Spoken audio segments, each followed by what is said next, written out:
y vamos a platicar con Andrés Oppenheimer. El tema interesante es el tema de la noticia internacional. Todo el mundo está con los ojos en Ucrania. Mi querido Andrés Oppenheimer, el tema, pues cada día vemos noticias que si se repliegan, que si no, que si hay ejercicios militares, que si empiezan a sacar ya a la gente, a la población civil de Ucrania. Hola Fabiola, gusto en saludarte.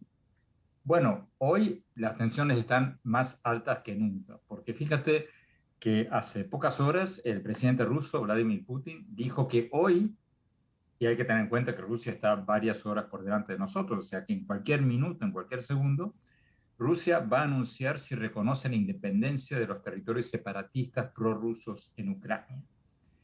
O sea, si lo dijo así, muy, pero muy probablemente lo va a hacer y lo va a hacer en cualquier minuto.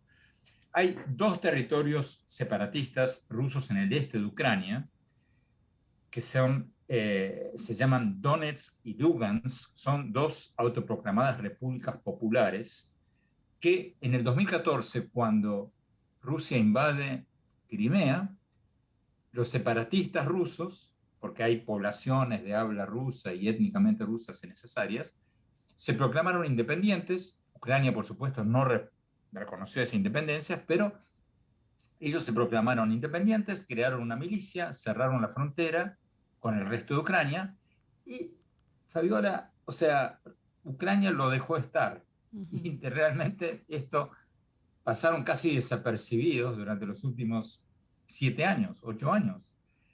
Y ahora estas dos regiones separatistas se están convirtiendo en el centro de atención mundial, porque si Putin hace lo que insinuó que va a hacer, que es reconocer la independencia de estas dos supuestas repúblicas populares separatistas en el este de Ucrania, bueno, eso sentaría un precedente terrible a nivel mundial, porque fíjate, o sea, China podría reconocer las regiones separatistas o pro-chinas en Taiwán o en otros países. Uh -huh.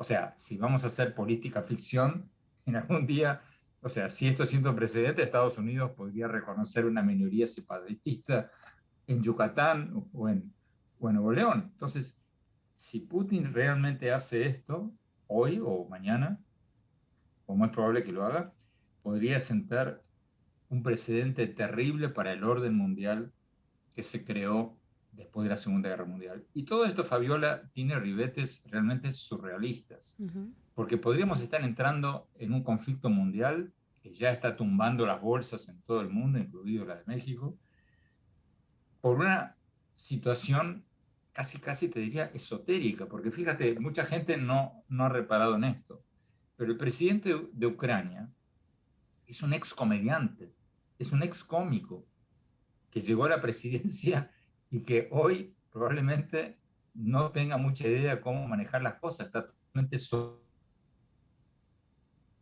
Y Estamos. estas dos regiones separatistas, como te decía recién, que estaban olvidadas, Ucrania no les daba prestaba mucha atención porque no quería invadirlas y provocar al oso ruso, entonces quedaron ahí desde el 2014, pero ahora si son reconocidas por Rusia como estados independientes o estados parte de Rusia, bueno, eso podría ser un pretexto para que Vladimir Putin envíe tropas rusas a estos dos estados como lo hizo con Crimea en el 2014, estas dos regiones autoproclamadas independientes, y invente, como los funcionarios de Estados Unidos dicen, invente algún pretexto, alguna supuesta agresión de Ucrania para invadir el resto de Ucrania. Y te decía que todo esto tiene ribetes surrealistas porque estas dos regiones separatistas son estados policíacos con gobiernos estalinistas que añoran la antigua Unión Soviética.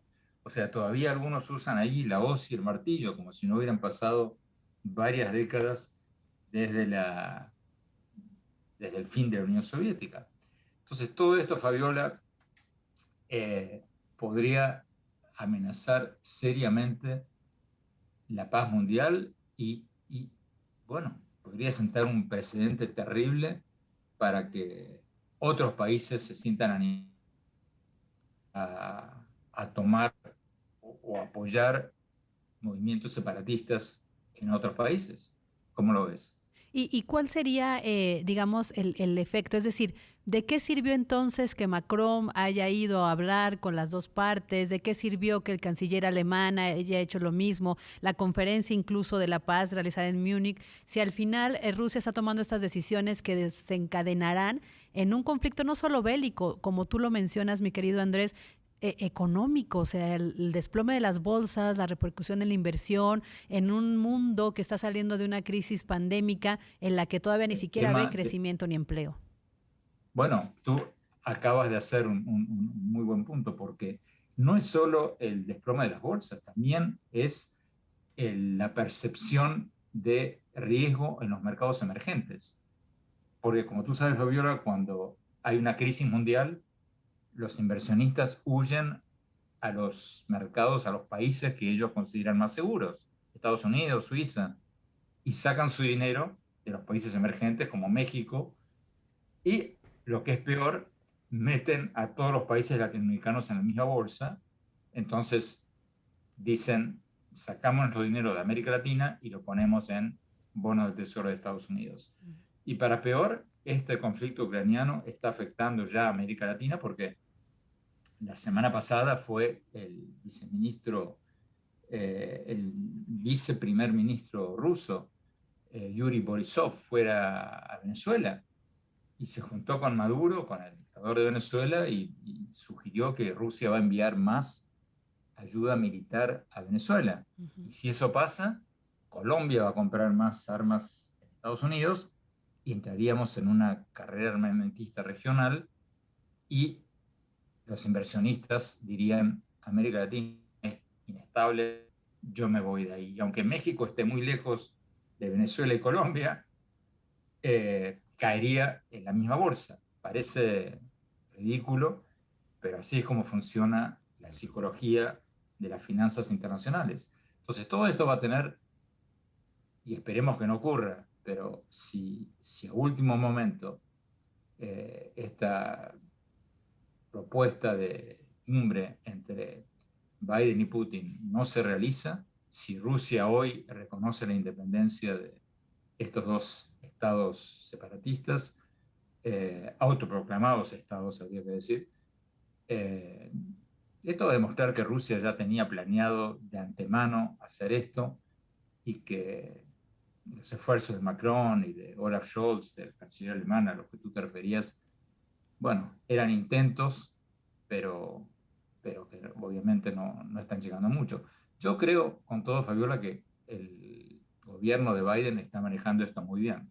Uh -huh. Porque fíjate que, a diferencia del 2014, cuando Rusia invadió Crimea, y, oh sorpresa, Estados Unidos se encontró ya con el hecho consumado, ahora Biden viene diciendo todos los días, se viene la invasión rusa, se viene la invasión, y lo está poniendo a Putin como en una posición defensiva, en una posición, lo está rinconando de alguna manera.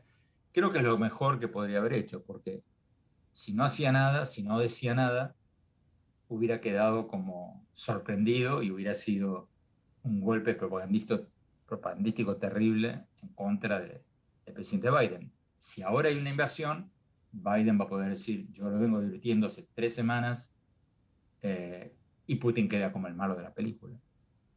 Exacto, y lo que hemos visto es eso, ya empezó a hacer los movimientos de ajedrez como cambiar de sede su embajada, México empezó a mover a sus ciudadanos mexicanos de Ucrania para traerlos, trajo 32 y de repente se empiezan a difundir las imágenes donde pues estos proyectiles caen en un kinder, que afortunadamente no estaban ahí los menores, pero empiezas a ver todas estas imágenes que pues prosperan o abonan en este miedo colectivo, ¿no?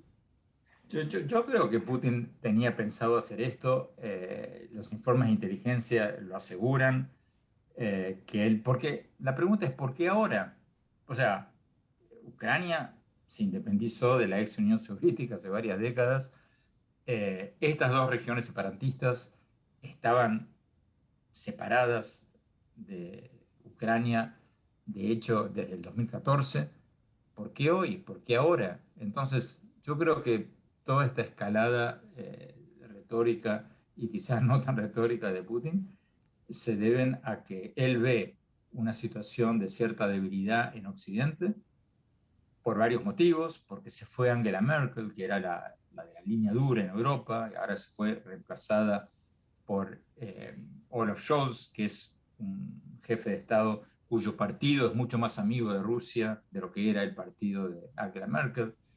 Ve a Estados Unidos debilitado por el fiasco de Afganistán, y en realidad ve a Estados Unidos inmerso en problemas políticos internos, y la alianza militar con Europa debilitada desde el momento en que Trump, no sé si te recordarás, hace 5 años dijo que Estados Unidos tendría que retirarse de la OTAN. Yo creo que todo esto hizo que Putin diga, esta es la mía, acá tengo una ventana de oportunidad de ser el gran zar que va a restablecer la gran Rusia. Y eso es lo que está haciendo. Pues vamos a ver en las siguientes horas, querido Andrés Oppenheimer, qué pasa en este conflicto internacional. Vamos a estar muy pendientes. Muchísimas gracias por tu análisis político internacional para ayudarnos a entender esta situación que nos pega. Gracias, Fabiola. Hasta siempre. Hasta siempre, un abrazo. ¿Cómo ves, querido Emilio? Algo que dijo Andrés súper importante que no hemos querido ver como nación, sí son los movimientos que ha hecho Rusia en Venezuela. Sí ya ha transportado aviones rusos, lo hemos visto en Venezuela. Sí, que no es algo nuevo. La verdad ¿No? es que no es algo nuevo que se tenga en esta relación Rusia con los países sudamericanos. Lo tuvo alguna vez con Cuba, recordaremos ese episodio en la década de los 60, ahora lo hace con Venezuela. Pero pues habría que creerle o no, esa es la gran pregunta a Vladimir Putin cuando dice, no, nosotros no estamos buscando confrontación, nosotros estamos tratando de ser negociadores.